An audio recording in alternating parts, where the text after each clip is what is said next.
মুম্বাইয়ের আন্ধেরিতে সম্প্রতি চালু হওয়া রেস্তোরাঁ আল্টাস্টেলাকে ঘিরে তীব্র বিতর্ক তৈরি হয়েছে। এই রেস্তোরাঁর সহ মালিক হলেন সঞ্জয় দত্ত।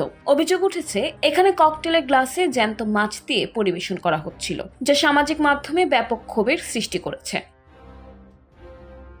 রেস্তোরাঁর অবস্থান ভিরা দেশাই রোডে এবং এটি গত মাসেই যাত্রা শুরু করে। একটি ভাইরাল ভিডিওতে দেখা গেছে ককটেলের গ্লাসে একটি নীল বেট্টা ফাইটার মাছ সাঁতার কাটছে। ভিডিওটি নেটিজেনদের মধ্যে তীব্র প্রতিক্রিয়া সৃষ্টি করেছে।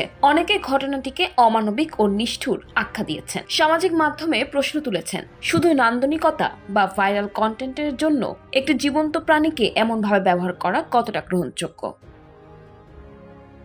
সমালোচনার মুখে রেস্তোরাঁ কর্তৃপক্ষ মেনু থেকে বিতর্কিত ককটেলটি সরিয়ে দিয়েছে। তবে এ বিষয়ে সঞ্জয় দত্ত বা সহ উদ্যোক্তা অভিমন্যু জাখরের পক্ষ থেকে এখনও আনুষ্ঠানিক প্রতিক্রিয়া পাওয়া যায়নি। ঘটনাটির ফলে আবারও খাদ্য পরিবেশন ও নৈতিকতার প্রশ্ন সামনে এসেছে।